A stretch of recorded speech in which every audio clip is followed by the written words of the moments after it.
So, any of your last tours, I wanted to ask you something.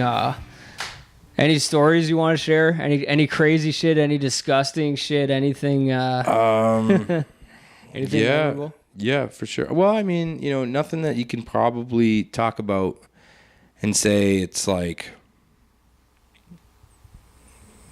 disgusting, but I mean, it opens your eyes.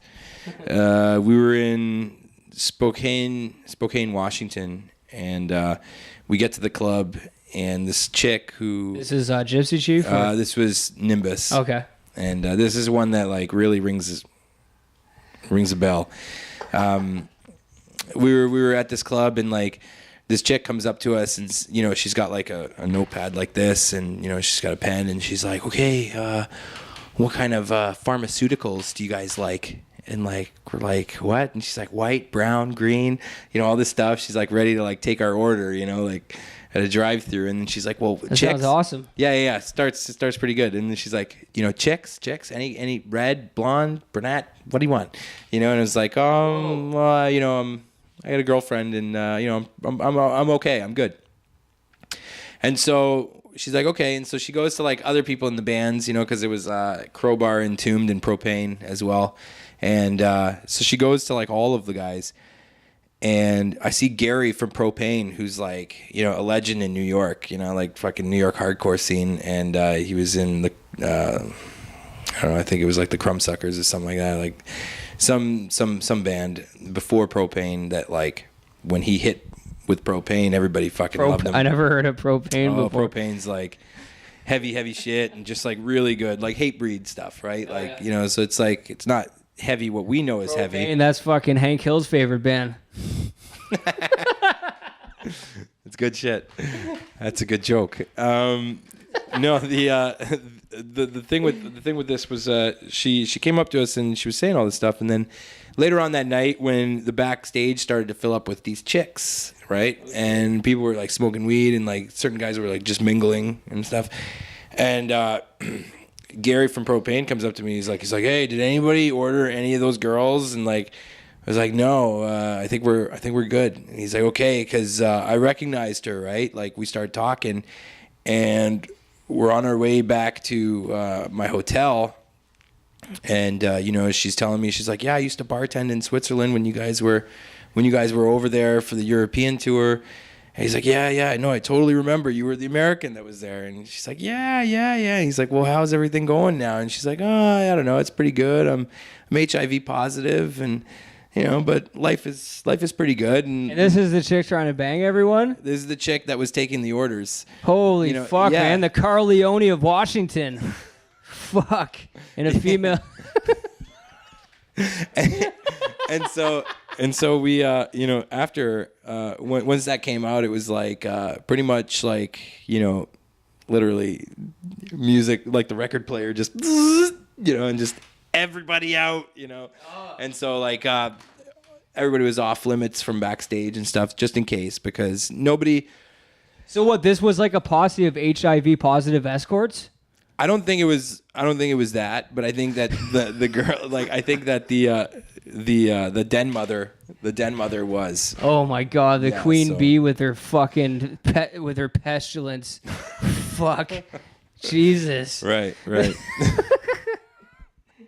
That's what's good about having STDs already. You're like, you know what I mean? You got HIV, I do too. It's just an icebreaker.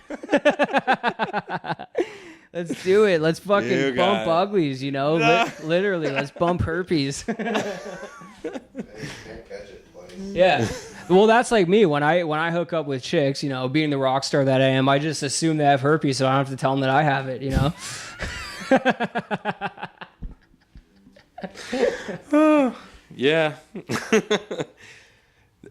I knew that this conversation would go weird because it's it's not something that I mean, it's the harsh reality of that grimy underground scene. It is true, man. It is grimy. Tours are grimy. Like you got to be careful. You see, I mean, I remember some shows that I played opening for some bigger bands, and I mean, sometimes the guys just look so sickly. They look like probably fucking are. shit. You're sleeping in a fucking car all the time. Yeah. And eating fucking Arby's every day, and yeah, It's true. Yeah, it's true. It's a hard shit, man. I know in Gypsy Chief we slept in a parking lot in Montreal, like at a grocery store. Like we literally just pulled in and fucking all just took a line on the fucking ground and just slept there. Because no hotels at the time at 4 a.m. would take us. So yeah, it hurts, man. I mean, the hard-working guys like us out there busting our asses, we're fucking scraping by. We're working day jobs. We're not getting to play as much as we want to because we still have to scrape together enough money to buy a box of craft dinner. That's it. And there's so many fucking people out there who suck, and they have just a pretty face or whatever. It's true. And yeah, it's shitty. anyways, I want to ask you about the song White Owl from New Machines of the Night. I interpreted these lyrics. This is something I want to do with all the people who come on. Well, all the musicians anyways. Yep. Ask them about a song. More so lyrically almost. Okay. So anyways, this song, I interpreted the lyrics if I got it right. Lost in a time when there's no actions for your crimes. Keep in a daze and you might just get away. All of your life, but you don't know what you will find. Sleep in a cave, let the chips fall where they may. Wipe the bloodstains from your mouth. Like a dog, I get cheaper. Now, I love that. To me, and there's more lyrics than that. It seems like a take on poverty, the kind of downtrodden people. This song has a very Windsor vibe to me. Can you comment on that? Yeah, I would think that it does for sure. I think that a lot of it had to do with, like you said, you hit it on the head with scraping by, and it's just rock and roll. Like, what people interpret. I don't want to spend too much time explaining what I was going through at the time. Yeah. I'd rather them, perceive it, a certain way. And have it hit them, in a certain way. But like, for the most part, it is about just toughing it out. And I remember writing it, and it was like staring at like a bottle of whiskey, and it was like, man, all your songs sound like they're written with a bottle of whiskey somewhere in the near vicinity. Yeah, and just that whole thing was I'm trying to like go through the lyrics right now in my head, and it's actually the song that's from Busting the Avenue. What? Oh, I got the song wrong? Fuck. Yeah. Busting the I'm sorry. No, it's okay, but that's the one. And that's like, that. What is this? Who is this? One of Jesse's projects. What band? This is, I don't know, just jamming. Oh, cool. Ted's here? Yeah. Cool.